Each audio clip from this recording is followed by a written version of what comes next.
Hello everyone, welcome to office Adda 24/7। तो इस session में हम लोग जितने भी कॉन्सेप्ट हैं वो यहाँ पर हम पढ़ने वाले हैं। ये आपका 40वां रिवीजन सेशन है। तो देखिए, सबसे पहले थोड़ा सा मैं आपको यहाँ पे सिलेबस डिस्क्राइब कर देती हूँ कि सिलेबस में क्या क्या चीज़ें हैं।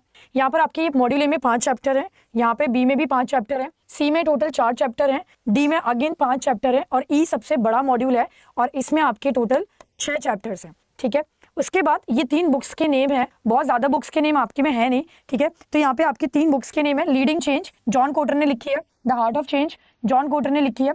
एक और बुक है यहाँ पर, ह्यूमन साइड ऑफ इंटरप्राइज। ठीक है, वो यहाँ पे मैंने लिखी नहीं है, ह्यूमन साइड ऑफ इंटरप्राइज वो लिखी है डगलस मैकग्रॉगर ने। ठीक है, इसके अलावा जो एक और है क्राइसिस मैनेजमेंट के ऊपर एक बुक है, प्लानिंग फॉर द इनएविटेबल, ये स्टीवन फिंक ने लिखी है। तो यहाँ पे टोटल इतनी बुक्स आपके में है। इसके बाद आती है थ्योरीज के नेम। वैसे तो मोटिवेशन थ्योरीज भी है बट वो यहाँ पे ज्यादा मैंने लिखी नहीं है। 7 स्टेप मॉडल है जो जॉन कॉटर ने दिया है, अभी हम लोग रिवाइज करेंगे। अनफ्रीजिंग मूविंग रीफ्रीजिंग है जो कर्ट लुईन ने दिया है। बैलेंस स्कोर कार्ड, ये लास्ट ईयर क्वेश्चन आया था, ये रॉबर्ट एंड कैप्लिन ने दिया है। एमबीओ जो है ये अभी एबीएम में पेपर में आया था, पीटर एफ ड्रिकर ने दिया है। Force field analysis Kurt Lewin ने दिया है। जोहारी विंडो जो है वो जोसेफ लुंगटम और हैरिंगटन इंगम ने दी है। सेल्फ डिटर्मिनेशन थ्योरी डैकियो रियान ने दिया है।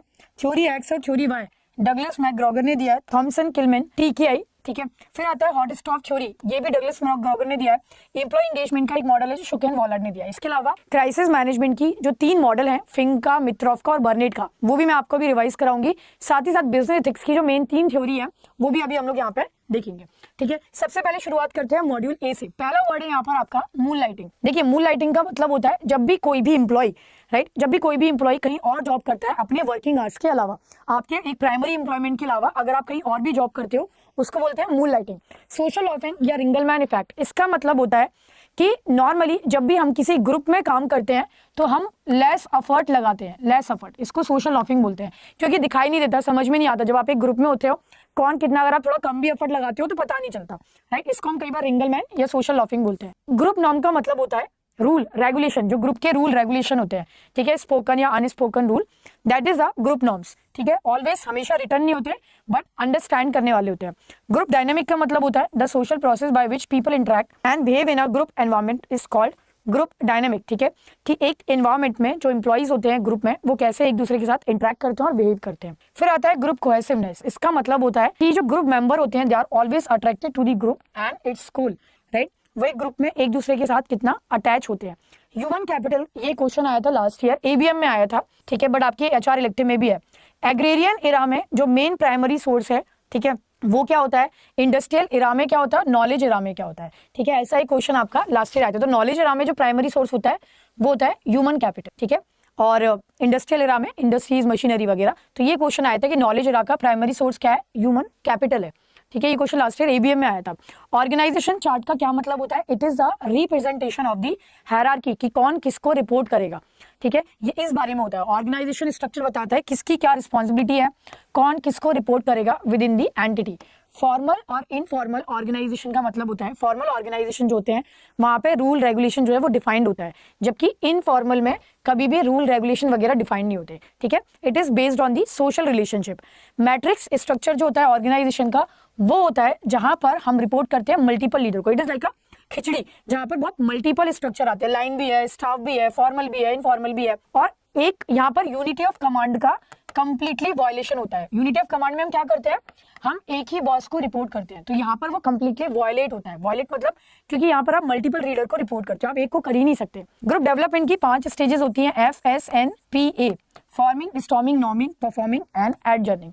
ठीक है, फॉर्मिंग का मतलब होता है जब हम ग्रुप को फॉर्म करते हैं, स्टॉर्मिंग मतलब जब कॉन्फ्लिक्ट होता है, नॉर्मिंग मतलब जब हम एक दूसरे की रिस्पेक्ट करना शुरू करते हैं, फिर परफॉर्म करते हैं, देन फाइनली ग्रुप एडजर्न हो जाता है। ग्रुप टाइप में ये 4 टाइप है, command, task, functional, reference and interest. Command group होता है जैसे कॉलेज में एक एचओडी है और उनके अंडर में काफी सारे लोग जो हैं वो काम कर रहे हैं, फैकल्टी मेंबर। ठीक है, कमांड मतलब एक सुपीरियर होता है, बाकी सबऑर्डिनेट होते हैं। टास्क जो होता है, टास्क ग्रुप, ये पर्टिकुलर प्रॉब्लम को लेके बनाया जाता है। फंक्शनल ग्रुप होता है based on the function. Reference group होता है जिसका हम पार्ट बनना चाहते हैं, जिसकी हमें आइडियोलॉजी अच्छी लगती है, राइट, जैसे अन्ना हजारे का आंदोलन। इंटरेस्ट ग्रुप होता है कॉमन हॉबी, कॉमन कुछ भी कॉमन हो सकता है, क्रिकेट, ठीक है, इस तरीके से कोई भी कॉमन हॉबी। ग्रुप इफेक्टिवनेस का मतलब होता है कि आपस में जो टीम मेंबर है ग्रुप में उनकी आपस में क्या ट्यूनिंग है, कितनी बनती है। ठीक है, ट्रांसफॉर्मेशनल लीडरशिप का क्या मतलब होता है, ट्रांसफॉर्मेशनल लीडरशिप ये भी बहुत डिटेलिंग में भी आएगा। इसमें नॉर्मली जो लीडर होता है वो अपने फॉलोअर को ठीक है, अपने फॉलोअर को एक विजन दिखाता है और एक पॉजिटिव चेंज दिखाने की कोशिश करता है। तो यहाँ पे 4 आईज है, इंस्पिरेशनल, मोटिवेशन, इंटेलेक्चुअल से लास्ट ईयर क्वेश्चन आया था, idealise, influence and individualise consideration. ये अभी मैं आपको आगे बताऊंगी बहुत डिटेलिंग में। 4 आई का मतलब लास्ट ईयर एग्जाम में आ चुका है। बेंचमार्किंग का क्या मतलब होता है? ये वो प्रैक्टिस है जहां पर हम अपनी एक स्टैंडर्ड प्रोसेस के साथ अपने ऑर्गेनाइजेशन की प्रोसेसेस को कंपेयर करते हैं। ठीक है, तो यहाँ पे आपका जीरोक्स कंपनी है जिसने फर्स्ट टाइम बेंचमार्किंग को इंट्रोड्यूस किया था। फिर आता है बीपीआर। बीपीआर का मतलब क्या है? Organisation can use to radically improve their business process, reduce the cost. BPR का मतलब होता है अपने ऑर्गेनाइजेशन की जो भी मेथोडोलॉजी है, जो भी प्रोसेस है, उसको कंटिन्यूएशन में इंप्रूव करते रहना, दैट इज बीपीआर। फिर आता है काइजन। ठीक है, इसमें 5 एस आते हैं, जापान का जापानीज टर्म है और इसमें आपके 5 एस आते हैं। ये क्वेश्चन भी आ चुका है। क्या क्या है 5 एस? Siri, सीटोन, seesaw, सिकित्सु and शिटशुक।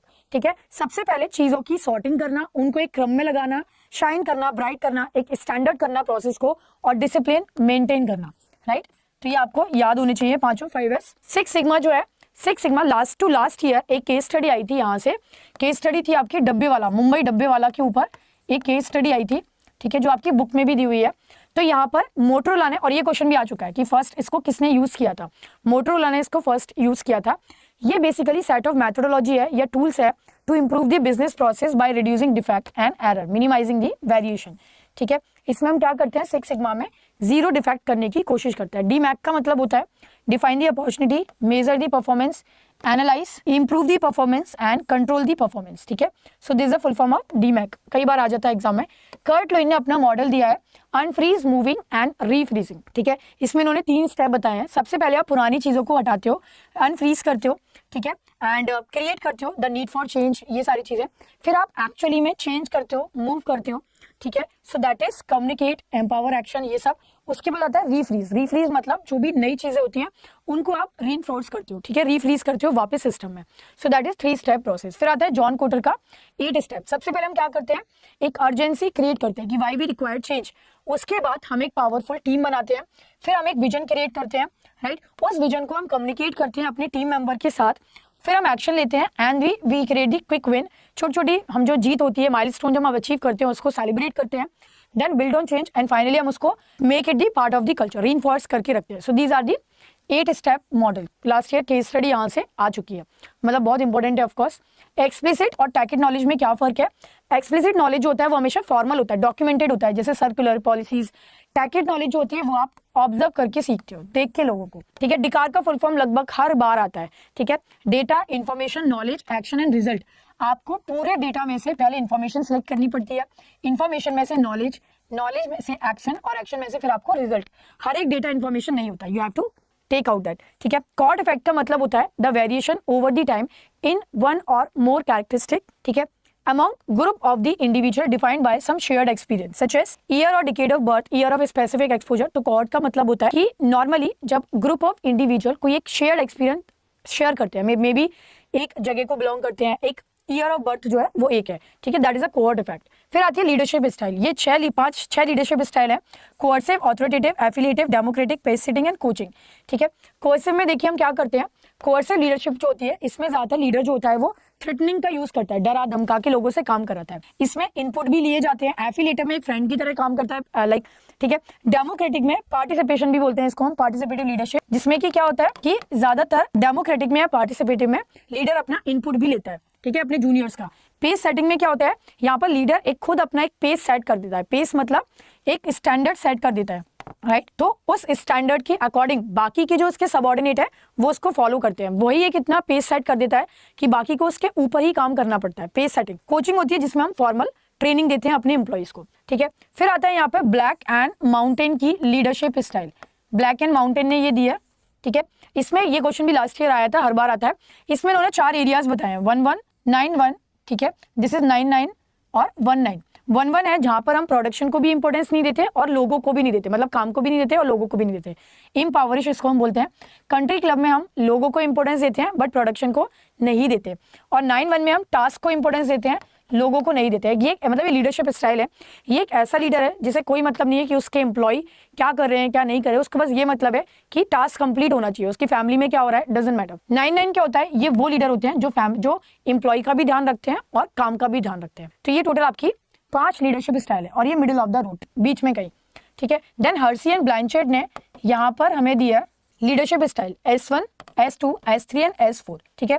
यहाँ पर नॉर्मली देखिए S1 में क्या होता है, पहले हम देखते हैं S1, ठीक है, एक सेकंड, सबसे पहले देखते हैं S1 टेलिंग वाली स्टाइल, राइट, टेलिंग, यस, ये यहाँ पर है हाई टास्क और लो रिलेशनशिप, मतलब आप काम को महत्व ज्यादा देते हो, रिलेशनशिप को आप कम देते हो। तो यहाँ पे लीडर जो होता है वो डायरेक्शन देता है, सुपरवाइज करता है क्लोजली, और ये ज्यादातर लो मैच्योरिटी फॉलोअर के ज्यादा काम आती है, मेनली फ्रेशर के लिए होती है ये, ठीक है। सेकेंड स्टाइल जो है यहाँ पर आपकी वो है सेलिंग, ठीक है। सेलिंग में क्या होता है, हाई टास्क और हाई रिलेशनशिप। यहाँ पर क्या होता है, leader attempt to sell their ideas to the group by explaining task direction in a persuasive manner. तो यहाँ पर नॉर्मली क्या होता है, यहाँ पर लीडर एम्प्लॉय के साथ थोड़ा एक रिलेशनशिप बनाने की भी कोशिश करता है और डायरेक्शन भी देता है, ठीक है। तो यहाँ पर दोनों ही मॉडरेट तरीके से यूज होते हैं। Like the previous style, follower have the ability but willingness to do the job. Normally ability तो है जैसे, और बट अनविलिंगनेस है, एक्सपीरियंस तो बहुत हो चुका है, काम उन्हें आता है बट काम करना नहीं चाहते, ठीक है। तो यहाँ पर दोनों पे उनको ध्यान देना पड़ता है। थर्ड है यहाँ पर पार्टिसिपेटिव, S3। पार्टिसिपेटिव में क्या हो रहा है, लो टास्क और हाई रिलेशनशिप, ठीक है। ये वो लोग हैं जिनको हमें कमांड नहीं देनी पड़ती, इन्हें काम आता है, ठीक है। तो यहाँ पे manager can use this style with the moderate follower who are experience तो बहुत है but lack of the confidence है, मतलब काम ये करना चाहते हैं, विलिंगनेस भी है, काम भी करना चाहते हैं, एक्सपीरियंस भी है, बट इन्हें ये नहीं पता कि करना कैसे है। तो थोड़ा सा इनके साथ रिलेशनशिप मेंटेन करना, इन्हें काम सिखाने की जरूरत नहीं है, 20 साल का 25 साल का एक्सपीरियंस है, ठीक है। पार्टिसिपेटिव लीडरशिप स्टाइल, बट थोड़ा सा कॉन्फिडेंस की कमी है। डेलीगेट में क्या होता है, यहाँ पे लो टास्क और लो रिलेशनशिप, ये बहुत हाई मैच्योरिटी फॉलोअर के लिए, इनको काम करने की भी विलिंगनेस है और काम करना आता भी है, ठीक है। बहुत एक्सपीरियंस लोग हैं, 20-25 साल एक्सपीरियंस हो चुका है, तो यहाँ पर लीडर एक तरीके से ना के बराबर होता है, ठीक है। So these are the 4 style of the leadership. Delegative आपको समझ में आ जाएगा, डेलीगेटिव में लो टास्क लो रिलेशनशिप, ठीक है। लीडर क्योंकि होता ही नहीं है, जीरो लीडरशिप। पार्टिसिपेटिव में लीडर का काम है रिलेशनशिप ज्यादा मेंटेन करना और टास्क थोड़ा लो रखना, क्योंकि इन्हें काम आता है बट काम करने की इच्छा खत्म हो चुकी है। सेलिंग में क्या होता है, हाई टास्क हाई रिलेशनशिप, ये नॉर्मली काम आता है कि लोगों में एबिलिटी है बट काम करने की इच्छा नहीं। और थर्ड लास्ट वाला हाई टास्क लो रिलेशन, ये ज्यादा फ्रेशर के लिए यूज होता है, लास्ट वाला, ठीक है, कि इन लोगों के साथ मैच्योरिटी नहीं है इन लोगों के पास, क्योंकि इन्हें काम अभी आता ही नहीं है, राइट। फिर आता है यहाँ पर यस ट्रांसफॉर्मेशन लीडरशिप में, ये 4 आई है। ट्रांसफॉर्मेशन लीडर वो होते हैं जो कि इनोवेशन पे ज्यादा ध्यान देते हैं, कंपनी के विजन पे ज्यादा ध्यान देते हैं। तो यहाँ पे आपके ये 4 आई आते हैं, idealise influence, inspirational motivation, individual consideration, intellectual simulation. Idealise influence में क्या आता है, वॉक द टॉक, ठीक है, मतलब लीडर जो होता है एक रोल मॉडल की तरह होता है, आइडियलाइज जिसकी हम पूजा करते हैं कि हाँ ये जो करेगा वही हम करेंगे। इंस्पिरेशनल मोटिवेशन, यहाँ पर लीडर ऐसा होना चाहिए जो अपने फॉलोअर को इंस्पायर करे, राइट, ये 4 आई है। थर्ड है individual consideration, people driven, normally उसको समझना चाहिए कि लोगों की नीड क्या है, एम्प्लॉइज की नीड क्या है। और इंटेलेक्चुअल सिमुलेशन, तो यहाँ पे इनोवेटिव कल्चर होना चाहिए, right, challenges follower to be innovative and creative, right. इसके बाद आता है बेंचमार्किंग। बेंचमार्किंग जो होती है यहाँ पर, benchmarking is related to the standard process, जिसको बाकी के लोग भी फॉलो करते हैं। तो यहाँ पे 4 टाइप की होती है, internal, external, performance and practice, right. ये ISO है, बहुत डिटेलिंग में आगे नहीं पढ़ना बट आपको पता होना चाहिए। तो इस चैप्टर में भी ISO और चैप्टर नंबर 23 या 24 में भी है। तो 9001 क्वेश्चन आ चुका है। Set out the requirement for QMS, short में याद रखना QMS है। 9000 ये आपका बेसिक कॉन्सेप्ट और नॉलेज लैंग्वेज के बारे में है। 9004 फोकस करता है यहाँ पे to make a quality management system, ठीक है, मोर एफिशिएंट। और 19001 ये फोकस करता है guidance on internal and external audit of quality management system, ठीक है।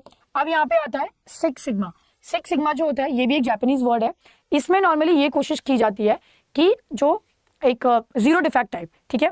तो यहाँ पे सबसे पहले मोटरोला ने इसको यूज किया था in its first black belt 6 sigma process में, ठीक है। इसके बाद आता है यहाँ पे 6 सिग्मा में DMAC का फुल फॉर्म। कई बार आता है define opportunity, measure performance, analyse opportunity, improve performance, control performance and transfer the best practice. फिर आता है what is a person job fit. Person job fit का मतलब होता है सही पर्सन को सही जगह पे फिट करना, ठीक है। ये किसी भी जॉब के लिए बहुत जरूरी होता है। जब तक आप सही पर्सन को सही जगह पे फिट नहीं करते तब तक वो पर्सन काम नहीं कर सकता, ठीक है। फिर आता है यहाँ पर आपका सोशल एक्सचेंज थ्योरी है, सोशल आइडेंटिटी थ्योरी।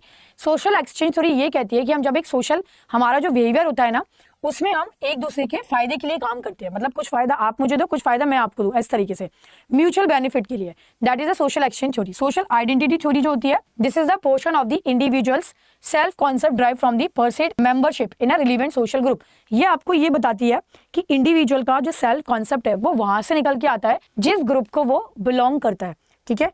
आप कैसे बनते हैं, क्या आपकी आइडेंटिटी है, जैसे सपोज एक ग्रुप है जो कि बहुत हार्ड वर्किंग है, आप उस टीम में चाहे 5 लोग हो सकता है कोई एक ज्यादा हार्ड वर्किंग हो, एक कम हो, बट पांचों की पांचों को यही कहा जाएगा कि ये पांचों ही बहुत मेहनती लोग हैं, ठीक है। तो आपकी जो पहचान बनती है वो आपके ग्रुप से बनती है ऑर्गेनाइजेशन में। चलिए फिर आता है यहाँ पे सोशल लॉफिंग। सोशल लॉफिंग का क्या मतलब है, या फिर रिंगलमैन इफेक्ट का क्या मतलब है? इसका मतलब होता है यहाँ पर कि जब हम एक ग्रुप में काम करते हैं तो हमारा जो एफर्ट होता है वो बहुत लेस होता है, ठीक है, लेस एफर्ट होता है हमारा। जब हम एक ग्रुप में काम करते हैं तो हम बहुत लेस एफर्ट लगाते हैं, बहुत कम, ठीक है। और जब हम अकेले काम करते हैं तो हमारा जो एफर्ट होता है वो हम ज्यादा लगाते हैं हमेशा। तो ये क्वेश्चन कई बार आता है एग्जाम में। अब आता है module B, balance score card. Balance score card जो होता है ये नॉर्मली किसी भी ऑर्गेनाइजेशन की परफॉर्मेंस को डिफाइन करता है based on the 4 parameter, financial, customer, learning and growth and internal process. चौथा है इंटरनल प्रोसेस, ठीक है। ये 4 पैरामीटर होते हैं जिसके बेसिस पे आप किसी भी ऑर्गेनाइजेशन का परफॉर्मेंस बता सकते हो कि how they are performing through their balance sheet, customer satisfied है या नहीं, ट्रेनिंग प्रॉपर मिल रही है या नहीं, इंटरनल प्रोसेस कैसी है, ठीक है। बैलेंस स्कोर कार्ड दिया रॉबर्ट कैप्लन ने एंड नॉर्टन ने, क्वेश्चन आ चुका है। फैक्टर एनालिसिस का क्या मतलब होता है? This is a statistical method used to group variable by the closeness of their relationship. इसमें हम जो वेरिएबल होता है उनके बीच में एक रिलेशनशिप फाइंड आउट करने की कोशिश करते हैं। तो इसमें 3 चीजें हैं, एक्सप्लोरेटरी वेरिएबल, कंफर्मेटरी और इक्वेशन मॉडलिंग। एक्सप्लोर में हम एक्सप्लोर करते हैं, वेरिएबल हमें नहीं पता होता। कंफर्मेटरी में हमारे पास कंफर्म वेरिएबल पहले से होते हैं एंड एक लीनियर इक्वेशन हम वहां पर बनाने की कोशिश करते हैं। सक्सेशन प्लानिंग होता है जहां पर हम हायर पोजीशन के लिए पहले से ही इंडिविजुअल्स को फाइंड आउट करते हैं, उन्हें ट्रेन करते हैं, मतलब अपना उत्तराधिकारी चुनते हैं, ठीक है। फिर आता है जॉब फैमिली। जॉब फैमिली का क्या मतलब है? वो जॉब्स जिनकी एक जैसी कैरेक्टरिस्टिक है, जैसे software engineer, software developer, system administrator, एक जैसी कैरेक्टरिस्टिक है, उनको एक जॉब फैमिली कहा जाता है। शैनन और वीवर का कम्युनिकेशन मॉडल जो है इसमें 5 कंपोनेंट है, sender, encoder, channel, decoder and receiver. Interpersonal communication होता है बेसिकली 2 लोगों के बीच में होने वाला communication. Verbal and non verbal. Verbal होता है जो हम थ्रू दी स्पोकन वर्ड अपनी बातों को कम्युनिकेट करते हैं, और नॉन वर्बल में हम साइन के थ्रू, मैसेज के थ्रू, ठीक है, गेस्चर के थ्रू, फेशियल मूवमेंट के थ्रू अपनी बातों को रखते हैं। नेक्स्ट है upward and downward communication. Upward communication जो होता है वो होता है बॉटम टू टॉप, ठीक है। डाउनवर्ड होता है वो होता है top to bottom, right. Upward में हम नीचे से ऊपर जाते हैं जैसे कि suggestion, complaint. Top to bottom होता है, ठीक है, डाउनवर्ड वाला, इसमें हम टॉप टू बॉटम में जाते हैं। और इसमें आपके क्या आते हैं? इसमें आते हैं आपके सर्कुलर आता है, मेमो आता है, पॉलिसीज आती है। क्रॉस सेक्शनल होता है between the different department.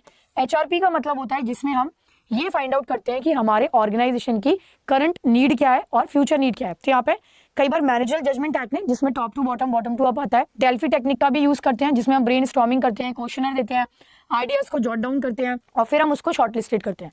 Work study में ये देखा जाता है कि अभी अगर सपोज 100 पीसेस बनाने के लिए 50 लोगों की जरूरत है, तो अगर हम 200 पीसेस बनाते हैं that is related to the production कि हमें कितने वर्कर रिक्वायर्ड है। एम्प्लॉयर ब्रांडिंग होता है जहां पर ये होता है बेसिकली जो आपको ये बताता है इमेज ऑफ द कंपनी, अपनी कंपनी की इमेज को ऐसे प्रोजेक्ट करना कि आप अच्छे टैलेंट को रिटेन कर पाओ, अट्रैक्ट कर पाओ, ठीक है।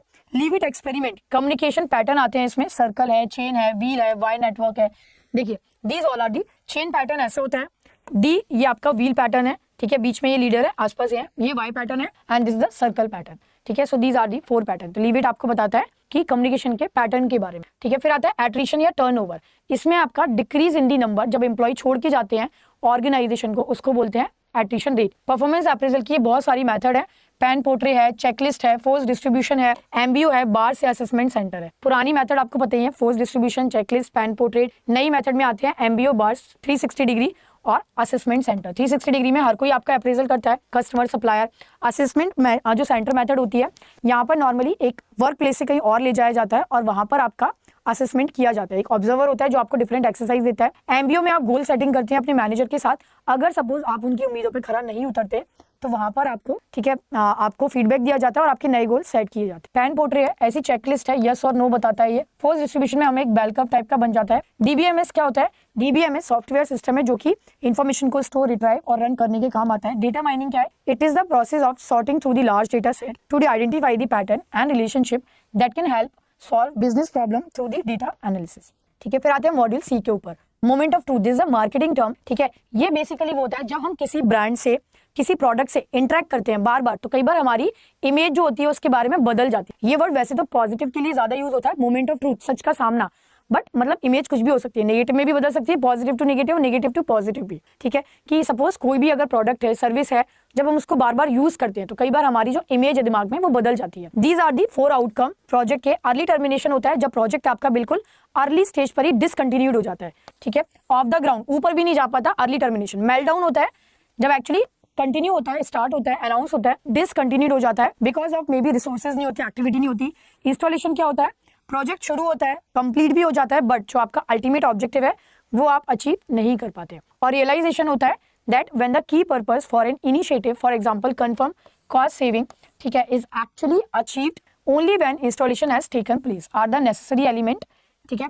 तो यहाँ पे रियलाइजेशन जो होता है, इसमें हम क्या करते हैं, इसमें ज्यादातर जो प्रोजेक्ट होता है वहां पर हम अपना अल्टीमेट ऑब्जेक्टिव जो होता है उसको अचीव कर लेते हैं। पिग्मेलियन इफेक्ट देखिए क्या होता है। पिग्मेलियन इफेक्ट होता है बेसिकली, इसमें ये कहा जाता है जब आपके मैनेजर की आपसे बहुत ज्यादा एक्सपेक्टेशन होती है, बहुत हाई एक्सपेक्टेशन होती है, जितनी ज्यादा हाई एक्सपेक्टेशन वो रखता है उतना ही ज्यादा आपकी परफॉर्मेंस इंप्रूव होती है, ठीक है, ऐसा इसमें कहा जाता है। लुइन का फोर्स फील्ड एनालिसिस, इन्होंने 2 फोर्सेस बताए हैं, driving and restraining forces. Driving वो होते हैं जो आपको पुश करते हैं आपके काम के लिए, और रेस्ट्रेनिंग वो होते हैं जो आपको पीछे लेते हैं काम के लिए, ठीक है। डोमेन ऑफ लर्निंग में कॉग्निटिव है, साइकोमोटर है, अफेक्टिव है। कॉग्निटिव मतलब जब आप कोई काम करना सीख रहे होते हैं, साइकोमोटर जब आप कोई काम कर रहे होते हैं, और अफेक्टिव मतलब जो काम आपको करना अच्छा लगता है, ठीक है। एडल्ट लर्निंग होता है एंड्रोगॉजी, ठीक है, एडल्ट को पढ़ाने की मेथड, जिसमें कि नॉर्मली एडल्ट को ये माना जाता है कि ये सेल्फ डायरेक्टेड होते हैं, उन्हें पता होता है क्या काम उन्हें करना है। सेल्फ कॉन्सेप्ट का मतलब होता है that is basically the idea we have about, that means अपने आप को हम कैसा मानते हैं, हु वी आर, ठीक है। रेमिनेंस और रिमेम्बरेंस में क्या फर्क है। रेमिनेंस होता है calling of the pleasant incident, ठीक है, एक्सपीरियंस, अच्छी चीजों को याद करना, और रिमेम्बरेंस होता है एक्ट ऑफ दी रिमेम्बर, याद करना की, ठीक है, थोड़ा सा फर्क है। और रिकॉलिंग का मतलब होता है bring back to the mind, अपने दिमाग में वापस लाना। इंट्रिंसिक और एक्सट्रिंसिक मोटिवेशन होता है। इंट्रिंसिक का मतलब होता है जो कि नॉर्मली बहुत आपको अंदर से किसी काम को करने की जब इच्छा आती है, you love to enjoy, I mean you enjoy to work, to do that work, ठीक है। और एक्सट्रिंसिक होता है जो आपको टेंजिबल दिखाई देता है, प्रेस, मनी, इंसेंटिव, राइट। तो यहाँ पर आपको ये सारी थ्योरीज है, बहुत इंपॉर्टेंट है। मैं रिपीट इसलिए नहीं करा रही हूँ क्योंकि आप लोग ऑलरेडी पढ़ चुके हैं पहले भी। मैस्लो में 5 नीड आती है, एल्डोफर में 3 नीड आती है। मैस्लो ये मानते हैं कि हर एक पर्सन का नीड का ऑर्डर यही होता है, एल्डोफर मानते हैं कि नहीं ऐसा नहीं है। हर्सबर्ग ने 2 फैक्टर दिए हैं, हाइजीन फैक्टर और एमएफ। हाइजीन वो होते हैं जो आपको मोटिवेट नहीं करते बट अगर ना मिले तो डिससेटिस्फाइड करते हैं। मोटिवेशन होते हैं जो आपको मोटिवेट करते हैं बट अगर आपको, ठीक है, ना मिले तो डिससेटिस्फैक्शन नहीं होता। सेल्फ डिटर्मिनेशन थ्योरी 3 चीजों पर बेस्ड होती है, ऑटोनॉमी, फीडबैक एंड रिलेटेडनेस, ठीक है। Autonomy, feedback, relatedness and competence, 3 चीजों पे। ऑटोनॉमी मतलब जब आपको किसी काम को करने की फ्रीडम दी जाती है तो आप ज्यादा मोटिवेट फील करते हो। रिलेटेडनेस का मतलब है जब आपको वहां पर एक ट्यूनिंग मिलती है, एक रिलेटेडनेस मिलती है तो आप ज्यादा मोटिवेट फील करते हो। कॉम्पैक्ट का मतलब होता है जब आप, कॉम्पिटेंस का मतलब होता है जब आप नई नई चीजें सीखते हो तो आप ज्यादा मोटिवेट फील करते हो। थ्योरी एक्स और थ्योरी वाई में क्या होता है, थ्योरी एक्स वो लोग होते हैं जो नॉर्मली अपने काम को नहीं करते, उनको पुश करना पड़ता है काम के लिए। थ्योरी वाई वो लोग होते हैं जो नॉर्मली अपने काम को करना जानते हैं, खुद मोटिवेटेड होते हैं। ब्रूम की जो थ्योरी है ये इस पे बेस्ड है कि अगर आपको ये पता होता है कि what reward you are going to get, ठीक है, तो आप उतना ही परफॉर्मेंस लगाते हो, उतनी आप एफर्ट भी लगाते हो, ठीक है। अनकॉन्शियस मोटिवेशन हिडन डिजायर है। Job enrichment, job enlargement, job rotation, job satisfaction. Enrichment होता है that is vertical loading of job, enlargement होता है हॉरिजॉन्टल लोडिंग, रोटेशन होता है कि जंपिंग करना एक फंक्शन से दूसरे फंक्शन की तरफ, ठीक है। And these are the training method, on the job है और ये ऑफ द जॉब है। केस स्टडी है, सेंसिटिव ट्रेनिंग है जिसको हम टी ग्रुप या लेबोरेटरी कहते हैं। ट्रांजैक्शन एनालिसिस है जो एरिक बर्न ने दिया है। लाइफ पोजीशन है, ये सब बहुत इंपॉर्टेंट टॉपिक है, ठीक है। Life position, I am okay, you are okay वाला।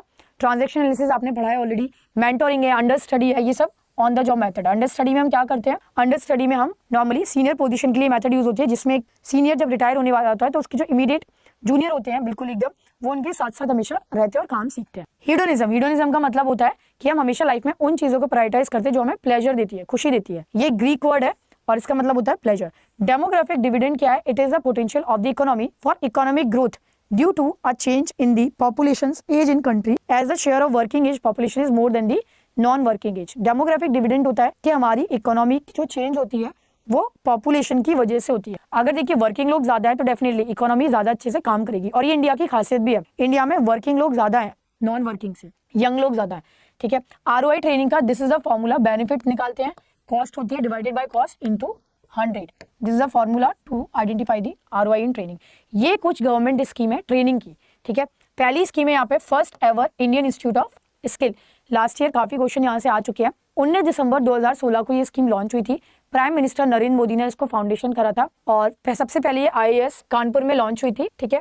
और सेकंड है कौशल प्रदर्शनी youth UP, ministry of skill development and entrepreneurship ने इसकी शुरुआत करी थी। ओवरसीज द प्रधानमंत्री कौशल विकास योजना के अंतर्गत through this program the nation youth are trained in order to find job, ठीक है। ये प्रोग्राम प्रोवाइड करता है 150 to 300 hours of short term training. Third यहाँ पे India skill competition zone on anniversary of skill India, जो हमारे president है इंडिया के, उन्होंने इस स्कीम को इनॉग्रेट किया था बाय द MSD और NSDC के थ्रू, ठीक है। प्रधानमंत्री कौशल विकास योजना PMKVY ये 2015 में लॉन्च हुई है और इसको हम प्रधानमंत्री यूथ ट्रेनिंग प्रोग्राम भी कहते हैं, ठीक है। For the recognition of skills के लिए इसकी शुरुआत हुई है। कौशल विकास केंद्र MSD is working toward the creation of PMKV के under skill India mission of government of India. Target है मिनिमम 1 लाख कैंडिडेट को ट्रेन किया जाए, ठीक है।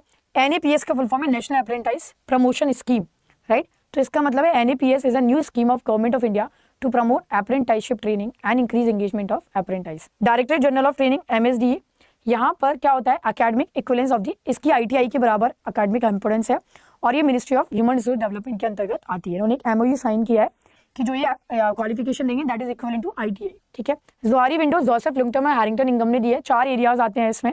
ये वो इन्फॉर्मेशन है एरिना की जो आपको भी पता है और दूसरों को भी पता है। ब्लाइंड वो इन्फॉर्मेशन है जो कि दूसरों को पता है पर आपको नहीं पता। हिडन वो इन्फॉर्मेशन है जो कि दूसरों को नहीं पता बट आपको पता है, ठीक है, आप छुपा के रखना चाहते हो, और ये वो इन्फॉर्मेशन है जो किसी को भी नहीं पता। Then these are very important term, ठीक है। एनकल्चरेशन होता है जो चीजें हम बाय बर्थ सीखते हैं, ठीक है, अपने पापा मम्मी वगैरह से। अकल्चरेशन होता है जो कि हम कहीं और कल्चर में जाते हैं तो हम अपनी आदतों को मॉडिफाई करते हैं, that is acculturation. Informal learning होती है, ऑगमेंटेटिव लर्निंग, एसोसिएटिव लर्निंग होती है जिसमें हम इवेंट को कनेक्ट करने की कोशिश करते हैं। जब भी हम कुछ सीख रहे होते हैं उसको हम पुरानी चीजों से कनेक्ट करने की कोशिश करते हैं, right. And this is a Pygmalion effect. Pygmalion effect क्या होता है, देखिए पिग्मेलियन इफेक्ट वैसे मैंने ऑलरेडी बताया था आपको अभी। पिग्मेलियन इफेक्ट होता है कि हम ज्यादातर तब ज्यादा मोटिवेट फील करते हैं जब हमारे मैनेजर को हमसे ज्यादा उम्मीदें होती है, तो हमारे एक्शन जो होते हैं वो अपने आप इंक्रीज हो जाते हैं, ठीक है। देन मॉड्यूल डी आता है। यहाँ पर ये सारे एक्ट हैं जो हमें पढ़ने आ रहे हैं कि सारे नहीं पढ़ने, फैक्ट्री एक्ट नहीं पढ़ना, माइन एक्ट नहीं पढ़ना, ठीक है, और ये पढ़ना है ट्रेड यूनियन स्टैंडिंग शॉप पढ़ना है, कॉन्ट्रैक्ट लेबर पढ़ना है, बोनस पढ़ना है, मिनिमम वेज पढ़ना है, पेमेंट पढ़ना है, इक्वल रिम्यूनरेशन, ठीक है, PF पढ़ना है, ग्रेचुटी पढ़ना है, ये नहीं पढ़ना, कंपनसेशन पढ़ना है, ठीक है। सो दीज आर दी, ये 4 कैटेगरी के एक्ट हैं। सोशल सिक्योरिटी में आते हैं, ये वेजेस में आते हैं, ये वर्किंग कंडीशन में और ये इंडस्ट्रियल रिलेशन में। चलिए समरी देखते हैं लेबर लॉज की। बहुत इंपॉर्टेंट पॉइंट ही मैं आपको बताऊंगी। ये एक्ट वहां पर एप्लीकेबल है जहां पर 20 या उससे ज्यादा लोग होते हैं। महाराष्ट्र के लिए ये रूल है 50 का। सेक्शन 8 आपको बताता है प्रिंसिपल एम्प्लॉयर के बारे में, ठीक है, कि प्रिंसिपल एम्प्लॉयर जो है उसको प्रोहिबिट किया जा सकता है अगर उसने रजिस्ट्रेशन नहीं लिया हो या फिर उसका रजिस्ट्रेशन रिवोक हो गया हो। कैंटीन बनाना जरूरी है अगर 100 या से ज्यादा एम्प्लॉय है, ठीक है। रेस्ट रूम होना चाहिए, ड्रिंकिंग वाटर, वॉशिंग और first aid. Payment according to the payment of wages act. Suppose ये सारी फैसिलिटी जो है अगर कॉन्ट्रैक्टर जो है वो नहीं देता तो यहाँ पे प्रिंसिपल एम्प्लॉयर की जिम्मेदारी है कि वो सारी फैसिलिटीज को प्रोवाइड कर, ठीक है। कभी भी उसका लाइसेंस रद्द किया जा सकता है अगर लगता है कि नहीं कुछ भी गड़बड़ी है तो। Bombay shop and establishment act 1948, no employ should work more than 9 hours. 48 घंटे से ज्यादा या 9 घंटे से ज्यादा आप काम नहीं कर सकते। ओवर टाइम 24 घंटे से ज्यादा नहीं होना चाहिए। वीकली हॉलीडे 21 दिन की पेड लीव आपको मिलती है जब आप 240 दिन काम करते हैं, और ये 21 दिन की लीव 42 डेज में अकोमोडेट की जा सकती है। No employ is required to work for more than 5 घंटे से ज्यादा आप काम नहीं कर सकते। 5 घंटे के बाद 1 घंटे का रेस्ट जरूरी है अकॉर्डिंग टू दिस एक्ट। फिर आता है trade union act. Trade union act के हिसाब से जब हम रजिस्ट्रेशन के लिए जाते हैं उस टाइम पर कम से कम 7 लोग इंगेज होने चाहिए, ठीक है, और उस ट्रेड यूनियन में, ठीक है, कम से कम टोटल वर्कमैन के 100 या फिर 10% एम्प्लॉय उसके मेंबर होने चाहिए, right, which ever is. General fund versus political fund. General fund होता है जो हमारे नॉर्मल सब्सक्रिप्शन जो डिडक्ट होता है चेक ऑफ फैसिलिटी के थ्रू, वो इसमें जाता है, और पॉलिटिकल फंड अलग से क्रिएट किया जाता है। फिर आता है ID एक्ट। वर्क कमेटी बनाई जाती है अगर 100 या से ज्यादा लोग होते हैं। GMC बनाई जाती है अगर 500 होते हैं। ड्राफ्टिंग स्टैंडिंग ऑर्डर जरूरी है अगर 300 या उससे ज्यादा एम्प्लॉय है। GRC बनाई जाती है अगर 20 या उससे ज्यादा है। किसी भी तरीके का अगर ऑर्गेनाइजेशन में चेंज हो रहा है तो 21 दिन का नोटिस पीरियड देना जरूरी है। स्ट्राइक और लॉकआउट प्रोहिबिटेड है पब्लिक यूटिलिटी सर्विसेज में। इंडस्ट्रियल रिलेशन कोड 3 एक्ट से मिलकर बना है, ठीक है, ID act, trade union act और standing order act, industrial employment standing order act. तो 3 एक्ट को मिला के ये बना है। लास्ट ईयर क्वेश्चन आया था। नेगोशिएटिंग बार्गेनिंग यूनियन में मेजोरिटी मेंबर अगर कहीं भी किसी भी एक यूनियन में 51% से ज्यादा है तो उसको हम नेगोशिएटिंग यूनियन कहते हैं। अगर सपोज किसी के पास भी नहीं है तो हर एक 20% के लिए एक रिप्रेजेंटेटिव। नीड फॉर यूनियन या confederation to recognise as a central और स्टेट। तो कई बार सेंट्रल या स्टेट गवर्नमेंट एक यूनियन को रिकॉग्नाइज करती है एज अ सेंट्रल या state union. Strike and lockout के लिए 14 दिन का नोटिस जरूरी है और ये नोटिस आपका वैलिड होता है 60 दिन तक, मतलब आप 60 दिन के अंदर कभी भी स्ट्राइक कर सकते हैं। तो यहाँ पे स्ट्राइक और लॉकआउट को प्रोहिबिट किया जाता है। 7 डेज आफ्टर द आर्बिट्रेशन आप नहीं कर सकते, 60 days before and after the trial in court, ठीक है। And then payment of wages act, तो यहाँ पर एम्प्लॉय जो है whose wages are less than 24,000 वो इस एक्ट में आते हैं, एलिजिबल है, ठीक है। वेजेस की डेफिनेशन है जितने भी रिम्यूनरेशन है, बट इसमें क्या नहीं आता, बोनस नहीं आता, कंट्रीब्यूशन टू पीएफ पेंशन नहीं आता, ग्रेचुटी नहीं आती, ठीक है। पेमेंट, ये क्वेश्चन कई बार आता है, अगर लेस देन 1000 एम्प्लॉय है तो हर महीने की 7 तारीख को पेमेंट हो जाना चाहिए। 1000 से ज्यादा एम्प्लॉय है तो हर महीने की 10 तारीख को पेमेंट हो जाना चाहिए। ये एक्ट ये भी बताता है कि क्या ऑथराइज डिडक्शन है और क्या अनऑथराइज डिडक्शन है।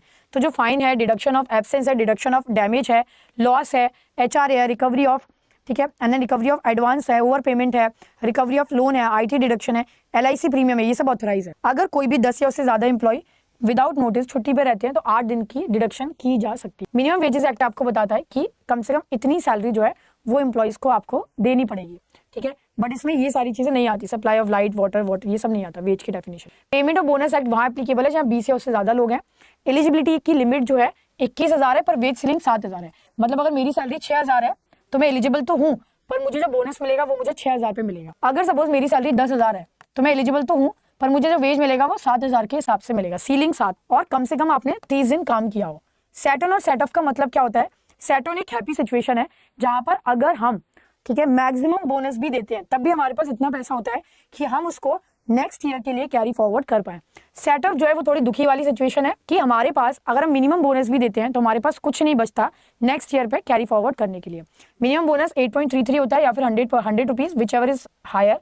मैक्सिमम होता है 20%, ठीक है। अवेलेबल सरप्लस और एलोकेबल सरप्लस। एलोकेबल देखो पहले क्या होता है, ग्रॉस प्रॉफिट में से सब डिडक्ट करने के बाद, इनकम टैक्स जो भी खर्चे वगैरह हैं उसको डिडक्ट करने के बाद अवेलेबल सरप्लस हमारे पास निकल के आता है। अब उस अवेलेबल सरप्लस का 67% जब हम लेते हैं other than the banking company, that is allocable, और बैंकिंग कंपनी के केस में हमें 60% लेना है।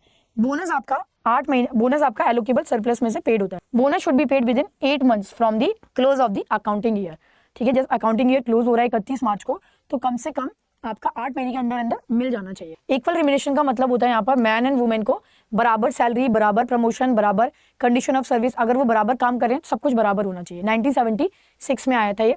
एम्प्लॉय कंपनसेशन में डॉक्ट्रिन ऑफ नोशनल एक्सटेंशन है। पहले नॉर्मली होता था कि आने जाने का जो हमारा रास्ता होता था, अगर वहां पर कुछ हमें हो जाता है तो कंपनसेशन नहीं मिलता था, बट अभी वो इंक्लूड होता है, ठीक है। आपका ऑफिस जाने का टाइम, आने का टाइम। ऑक्यूपेशनल डिसीज जो है वो शेड्यूल 3 में मेंशन है इस एक्ट के। Employ is not liable for the compensation, अगर इंजरी 3 दिन से ज्यादा नहीं है तो फिर यहाँ पर एम्प्लॉयर को जरूरी नहीं है कि वो कंपनसेशन आपको दे। Wilful disobedience of safety rule, drink, drug, not present for medical examination, and ये आपका आर्म फोर्सेस पे भी एप्लीकेबल नहीं है, नॉट अप्लाई, ठीक है। एलिजिबिलिटी देखिए क्या है, एम्प्लॉय पीएफ एक्ट 1952 एलिजिबिलिटी है यहाँ पर आपकी कि सैलरी होना चाहिए 15,000 या उससे ज्यादा, 20 या 20 लोग होना चाहिए। वेज की डेफिनेशन में सब चीजें आती हैं इसमें, रिटेनिंग वगैरह सब। पीएफ आप विड्रॉ कर सकते हैं बिफोर 55 ईयर, ठीक है। हाउस बिल्डिंग के लिए 100% है, नॉन रिफंडेबल, ठीक है। अकाउंटिंग स्टेटमेंट हर साल आपको मिलता है। जिन्होंने बैंक ज्वाइन किया 2010 अप्रैल के बाद उनके लिए एनपीएस है। मैटरनिटी बेनिफिट एक्ट 10 या उससे ज्यादा एम्प्लॉय होते हैं वहां एप्लीकेबल है। अभी फिलहाल जो लीव है वो आपको 26 वीक की मिलती है, ठीक है। और अगर बच्चे की एज, आपने किसी बच्चे को लीगली अडॉप्ट किया, उसकी 3 महीने की है, तो यहाँ पर 12 वीक की मैटरनिटी लीव आपको मिलती है। मिस कैरेज के केस में 6 हफ्ते की लीव मिलती है, और एडिशनल एक लीव और मिलती है 26 हफ्ते के अलावा अगर इलनेस अराइजेज है due to delivery, premature birth वगैरह। वर्क फ्रॉम होम लेडीज मांग सकती हैं अगर कहीं भी मिल सकता है तो, prior to the 6 week of delivery. Must have work at least 80 days, कम से कम 80 दिन काम किया हुआ होना चाहिए। हालांकि ज्यादातर बैंक या कोई भी पब्लिक सेक्टर लीव आपको तुरंत भी दे देता है, बट ये रूल है कि 80 डेज कम से कम आपने काम किया हो मैटरनिटी लीव लेने के पहले। 2 नर्सिंग ब्रेक मिलते हैं, ये क्वेश्चन कई बार आता है, जब तक कि चाइल्ड 15 महीने का हो जाता है तब तक। 200-250 रुपए का यहाँ बोनस भी है। फिर आता है पेमेंट ऑफ ग्रेचुटी एक्ट, ठीक है। मैक्सिमम ग्रेचुटी 20 लाख है, ये अमेंडमेंट हुआ है 2016 में। सेक्शन 4 ये कहता है कि कंटिन्यूस 5 ईयर की सर्विस होना चाहिए तब आपको ग्रेचुटी मिलेगी, ठीक है। हालांकि डेथ और डिसेबलमेंट के केस में जरूरी नहीं है। सेक्शन 6 आपको बताता है नॉमिनेशन के बारे में, and can be forfeited if the employee is terminated, की जा सकती है। रीजन पूछा जाता है शो कॉज में, बट की जा सकती है, ठीक है। नॉर्मली जो फॉर्मूला होता है ग्रेचुटी का वो होता है बेसिक प्लस डीए को हम डिवाइड करते हैं 26 से, इंटू 15 दिन पे ये मिलती है, और नंबर ऑफ ईयर्स, ठीक है। ये रूल होता है वैसे। चलिए फिर आता है employment exchange compulsory notification of vacancy act 1959। इसमें नॉर्मली इंटरव्यू के पहले 15 दिन पहले आपको रोजगार कार्यालय को बताना होता है कि वैकेंसी है, ठीक है। तो यहाँ पे स्पेशली बैंक के लिए ये रूल है, 1978 में ये रूल आया था कि बैंक को जो भी सबऑर्डिनेट कैडर की वैकेंसीज होती हैं वो बतानी पड़ती है। ठीक है। Not applicable to promotion vacancy, UPSC और स्टेट पीसीएस, वहां पर ये एप्लीकेबल नहीं है, ठीक है। पॉश एक्ट जो है ये आपका 9 दिसंबर 2013 को इंप्लीमेंट हुआ था। अमेंडमेंट हुआ इसमें 2016 में। आईसीसी को आईसी कहते हैं, एलसीसी को एलसी। सेक्शन 354 ऐड किया गया क्योंकि now it is an offence. Penalty employer पे है, 50,000 की लगती है। अगर ब्रीच ऑफ कॉन्फिडेंशियलिटी है, वो अगर कॉन्फिडेंशियलिटी मेंटेन नहीं रख पाते मैटर में, तो पेनल्टी 5,000 की, ठीक है। इंटरनल कंप्लेंट कमिटी विद 10 और मोर एम्प्लॉय, सेक्शन 2 कहता है यहाँ पर वर्क प्लेस की डेफिनेशन लगभग सभी आते हैं इसमें, ठीक है। और इंटरनल कमिटी में एक प्रिसाइडिंग ऑफिसर होता है, मेंबर ऑफ एम्प्लॉय होते हैं कम से कम 2, और एक एक्सटर्नल होता है फ्रॉम एनजीओ। टर्म कितना होता है आईसीसी का? 3 साल होता है। मिनिमम 3 मेंबर प्रेजेंट होने चाहिए जब भी इंक्वायरी होती है तब। इंक्वायरी होने के बाद, इंक्वायरी आपकी कंप्लीट होना चाहिए 90 डेज में, 10 दिन के अंदर रिपोर्ट देनी है। रिपोर्ट देने के बाद विद इन 60 डेज के अंदर एम्प्लॉयर को इस पर एक्शन लेना जरूरी है, ठीक है। फिर आता है यहाँ पर WPIM। WPIM का मतलब होता है वर्कर पार्टिसिपेशन इन मैनेजमेंट। जब भी हम वर्कर को इन्वॉल्व करते हैं डिसीजन मेकिंग में, ठीक है। इन्फॉर्मेशन में क्या होता है? इन्फॉर्मेटिव में आप यहाँ पर केवल वर्कर को या यूनियन को केवल आप इन्फॉर्म करते हो कि यस, मैनेजमेंट केवल इन्फॉर्म करता है कि हमने डिसीजन ले लिया है और डिसीजन बताया जाता है। कंसल्टेटिव में यहाँ पर एडवाइजरी बॉडी की तरह यूनियन काम करती है, सलाह ली जाती है, बट डिसीजन अगेन मैनेजमेंट ही लेता है। वो मैनेजमेंट पे डिपेंड करता है कि वो उनकी रिकमेंडेशन को मानता है या नहीं मानता। एसोसिएटिव में क्या होता है? This participation happen when company have moral obligation. तो जो भी केवल एडवाइजरी यहाँ पे काम नहीं है, जो भी आपको यहाँ पर डिसीजन मिलता है एसोसिएटिव में वो आपको मानना भी पड़ता है। और एडमिनिस्ट्रेटिव में डिसीजन ऑलरेडी ले चुके होते हैं, केवल ऑल्टरनेटिव यहाँ पे दिए जाते हैं, 2 या 3, एक आपको मानना होता है। डिसीजन में दोनों मिलकर डिसीजन लेते हैं, ठीक है। And principle of natural justice बहुत जरूरी है किसी भी केस में। देखो इंक्वायरी जो होती है वो क्वाशी जुडिशियल होती है, और प्रिंसिपल ऑफ नेचुरल जस्टिस के बहुत सारे प्रावधान है कि दोनों पार्टीज को अच्छे से सुन के फिर डिसीजन लेना, ठीक है। कोई भी अपना केस खुद नहीं लड़ सकता, ना जज कर सकता, राइट। बिना सुने आप कोई भी डिसीजन नहीं ले सकते। रिफॉर्मेटिव थ्योरी का ये पर्पस है क्रिमिनल को सुधारना। क्राइम गलत होता है, क्रिमिनल गलत नहीं होता। बार्गेनिंग के 2 टाइप है, इंटीग्रेटिव और डिस्ट्रीब्यूटिव। इंटीग्रेटिव होता है विन विन, दोनों के लिए विन विन सिचुएशन। डिस्ट्रीब्यूट मतलब विन लॉस, अगर यूनियन की जीत हो रही है तो मैनेजमेंट की हार, अगर मैनेजमेंट की जीत है तो यूनियन की हार। हॉट स्टॉक थ्योरी डगलस मैकग्रॉगर ने दी है। इस थ्योरी में इन्होंने ये कहा है कि डिसिप्लिन जो होता है वो हर किसी के लिए एक बराबर होता है, कंसिस्टेंट होता है, सबके लिए एक समान होता है, ठीक है। तो यहाँ पर आपको, अगर आप कोई भी ऐसा काम करते हैं जिसके लिए आपको मना किया गया है तो आपको नहीं करना, आप यू विल गेट बर्न, ठीक है। सबके लिए एक बराबर है। And this is the conflict की ये 5 स्टाइल है। अवॉइडिंग है, कंपीटिंग है, कोलिबरेटिव है, अकोमोडेटिंग है और कॉम्प्रोमाइज है। अवॉइडिंग में ना तो आपके लिए रिलेशनशिप जरूरी है ना गोल, आप अवॉइड करना चाहते हैं चीजों को, ठीक है। कंपीटिंग में आपके लिए सक्सेस जरूरी है, आप कुछ ऐसे डिसीजन लेते हैं चाहे रिलेशनशिप को आप इतना ना दे महत्व, बट आप गोल को ज्यादा महत्व देते हैं। यहाँ पर आप शांति बना के रखना चाहते हैं, ठीक है। आप चाहते हैं कि ठीक है सामने वाला जीत जाए बट एटलीस्ट रिलेशनशिप मेंटेन रहे, and this is a win win situation. आप ऐसा सॉल्यूशन फाइंड आउट करते हैं तो दोनों के लिए विन विन हो, and this is a compromise. Compromising में हम क्या करते हैं? नॉर्मली कॉम्प्रोमाइजिंग में इट इज अ 50-50% सॉल्यूशन, दोनों की जीत भी नहीं है और हार भी नहीं है। नाउ मॉड्यूल ई में आता है शुक एंड वॉलार्ट का एम्प्लॉय एंगेजमेंट। एम्प्लॉय एंगेजमेंट का मॉडल होता है, एम्प्लॉय एंगेजमेंट का मतलब होता है जब एम्प्लॉय एक कनेक्शन फील करता है ऑर्गेनाइजेशन से। तो यहाँ पे 3 स्टेट है, कॉग्निटिव, इमोशनल एंड बिहेवियरल, ठीक है। कॉग्निटिव मतलब उनका जो ब्रेन होता है वो भी अटैच होता है ऑर्गेनाइजेशन, इमोशनली भी अटैच होते हैं और बिहेवियरल भी अटैच होता है, ठीक है। फिर आता है यहाँ पर आपका बेबी बूमर। ये क्वेश्चन लास्ट ईयर आया था। बेबी बूमर किन लोगों के लिए यूज किया जाता है? जो 47 से लेकर 64 तक पैदा हुए हैं।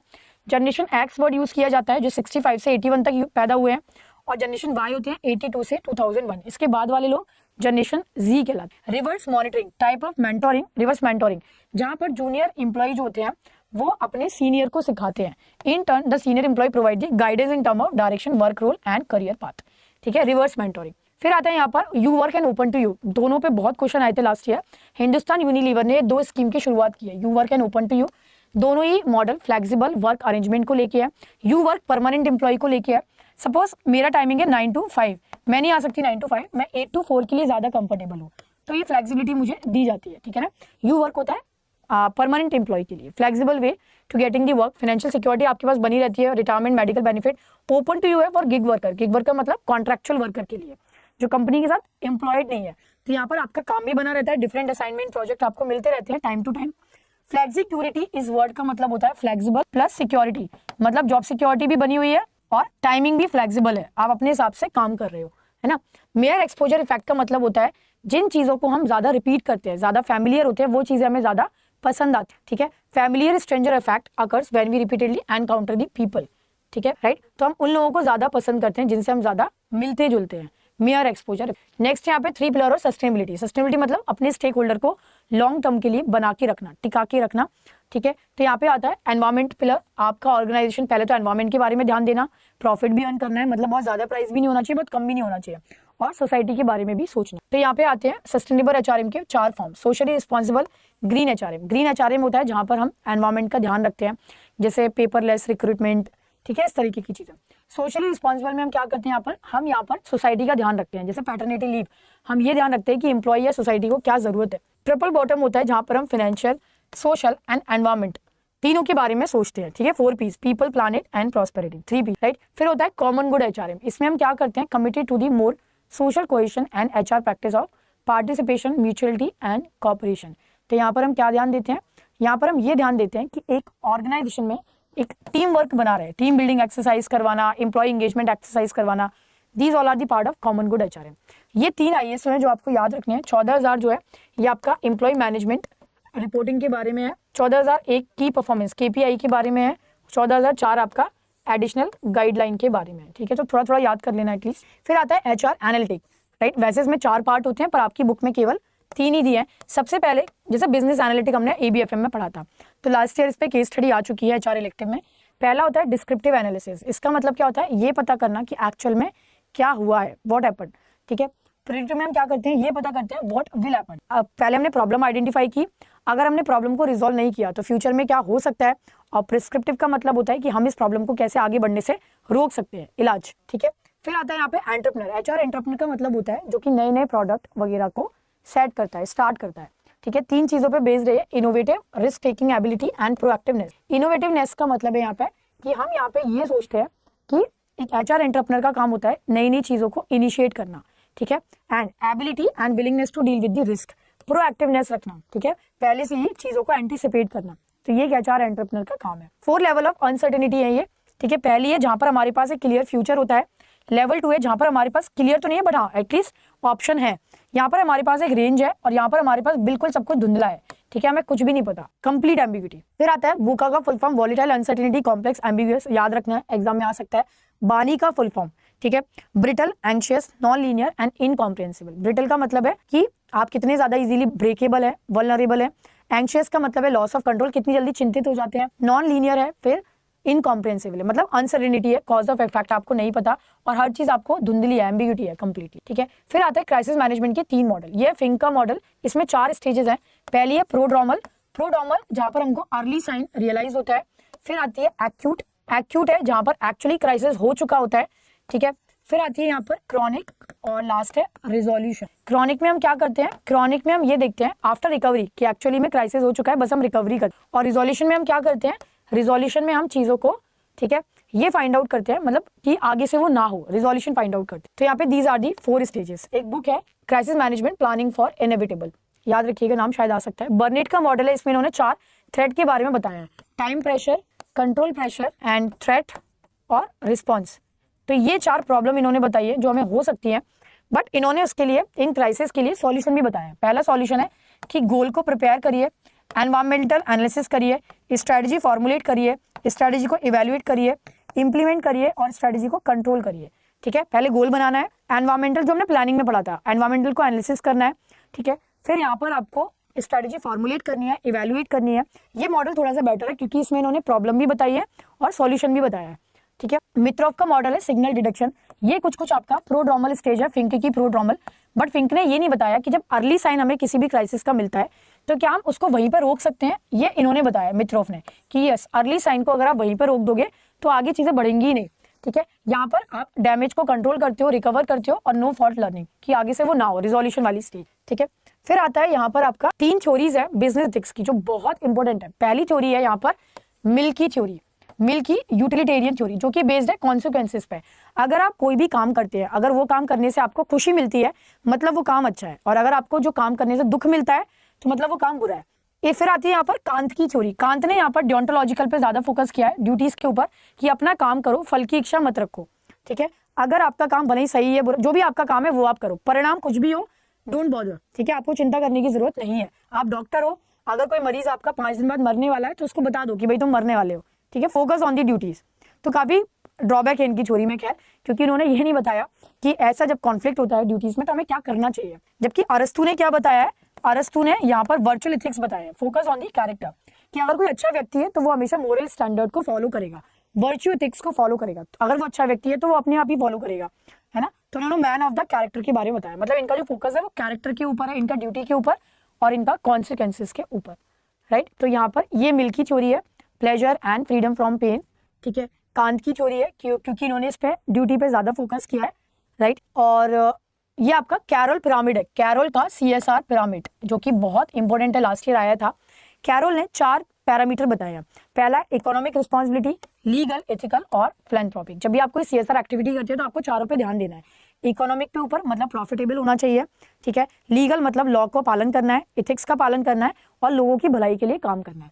And these are the 2 important point. Company act में सेक्शन 135 ये कहता है कि आपको 2% प्रॉफिट का CSR में देना पड़ेगा अगर आपका नेट वर्थ है 500 करोड़ या उससे ज्यादा, अगर आपका टर्नओवर है 1000 या उससे ज्यादा, और अगर आपका प्रॉफिट है 5 करोड़ या उससे ज्यादा, ठीक है। तो आपको 2% देना पड़ेगा। इनकम टैक्स एक्ट का सेक्शन 37 ये कहता है कि हमें हमेशा अगर हम कुछ भी ऐसा खर्चा कर रहे हैं जो कि फिलैंथ्रोपिक है, मतलब लोगों के बारे में है, तो वहां पर आपको क्या करना है, वहां पर आपको यहाँ पर टैक्स में जो है बेनिफिट जो है वो मिल जाता है, ठीक है। तो यहाँ पर आपका ये चैप्टर पूरा मॉड्यूल खत्म हो गया है। एंड अगर आप इतनी समरी शीट भी कर लेते हैं ना, आई कैन गारंटी यू कि इजीली आपके 50 नंबर 50 के ऊपर ही आ जाएंगे, ठीक है, क्योंकि काफी कुछ मैंने यहाँ पे ऑलमोस्ट पूरा HR इलेक्टिव कवर किया है। So thank you and all the best for your exam. Thank you. Yes, तो यहाँ पर आप देख सकते हैं कि JIB CIB आपको कैटेगरी में जाना है और यहाँ पर है CIB नवंबर। CIB नवंबर में ये CIB का महापैक है एंड ये आप परचेज कर सकते हैं बाय नाउ पर जाके, और यहाँ पर आपको कोड लगाना है Y666 ये कोड आप लगा सकते हैं and the discount will be 7473। तो अभी 78% का डिस्काउंट चल रहा है। और अगर आपने CIB क्लियर कर लिया है और आप बाकी के कोर्सेज को यहाँ पे अटेम्प्ट करना चाहते हैं, क्योंकि IBF सर्टिफिकेशन कोर्सेज भी हैं, MSME और CCP ये 2 ऐसे कोर्सेज हैं जो काफी लोग करते हैं। तो MSME यहाँ पर आप जा सकते हैं बाय नाउ पर और कूपन कोड आपको लगाना है Y6666 3 बार 6 अप्लाई करके एंड दैट इज 2989। ये कोड आप लगा के जैसे ही MSME या CCP पे लगाएंगे so the discount will be 2989 का ये कोर्स आपको रहेगा, ठीक है। ऐप के थ्रू लेंगे तो और यहाँ पे डिस्काउंट आपको मिल जाएगा। So all the best for your HR elective exam. Thank you.